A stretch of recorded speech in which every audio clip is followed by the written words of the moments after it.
I still hear her voice, cold, sharp, final. "You're pathetic. A loser.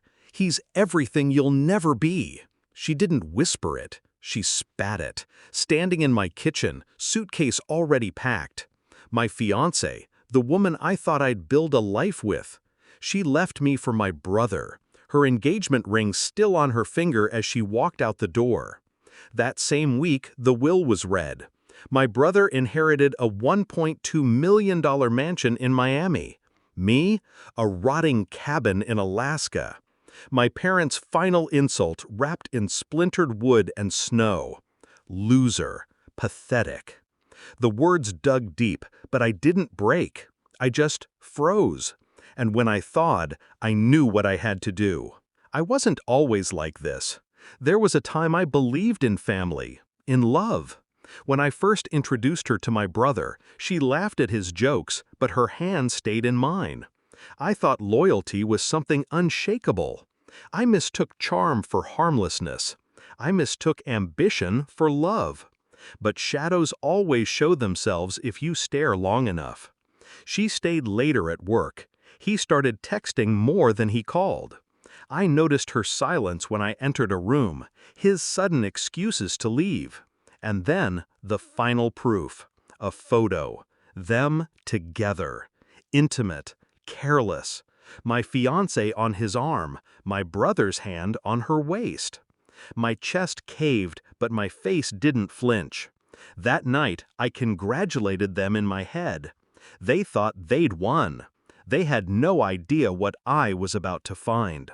I drove north, to Alaska, to the cabin, to the grave they thought they buried me in. Snow swallowed the road. The cabin leaned against the wind like it was tired of surviving. Inside, rot crept across the beams. The floor moaned under every step. My inheritance was humiliation. But in that ruin, I found a door. Hidden beneath loose planks in the floor, a hatch locked with rusted iron. Curiosity was the only spark I had left, so I pried it open. What I saw wasn't storage. It was a vault, my father's vault. Blueprints, old mining maps, a deed stamped in fading ink. The land beneath that cabin, worthless on paper, sat on one of the largest untapped rare earth deposits in North America.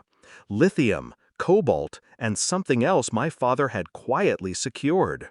The kind of discovery corporations kill for. 500 million, maybe more. They thought they buried me. Instead, they handed me power. Revenge doesn't come with rage. It comes with precision. First, I said nothing. Silence is the sharpest weapon. I spent months moving in shadows. Lawyers, geologists, shell companies. My father had left everything in my name. Not my brother's, not hers, mine. Then I baited them. I called my brother. I told him the cabin was worthless, a burden I couldn't afford. I offered to sell it to him, cheap. "At least you'll own all of Dad's legacy," I said. His ego couldn't resist. He wired the money before the ink dried. But he didn't read the contract. He bought the structure, not the land, not the rights buried beneath, just the rotting wood and snow.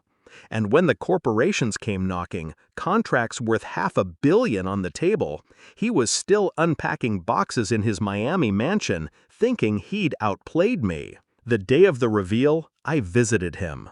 Miami heat pressing against my skin, his mansion dripping with glass and arrogance.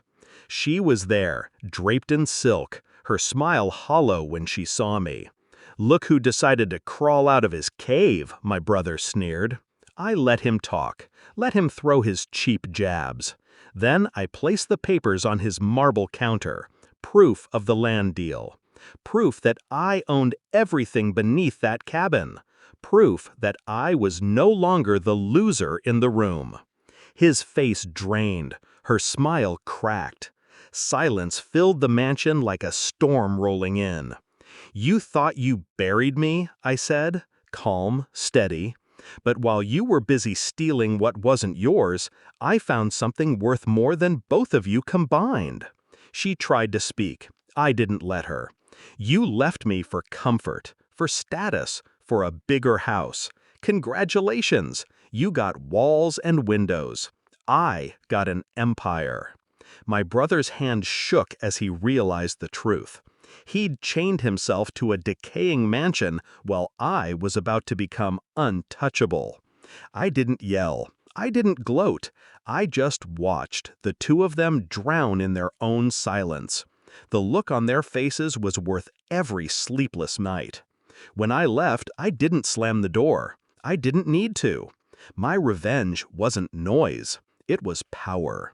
Now I sit here, months later, in an office overlooking the city skyline. The cabin still stands, but now it's guarded, surveyed, prepared for excavation. Investors call me Sir. My name carries weight. Do I miss her? Do I miss my brother? No. They gave me clarity. They taught me that betrayal isn't an ending, it's a beginning. They called me pathetic. They called me a loser. But I owned the ground beneath their feet. And that's the sweetest revenge of all.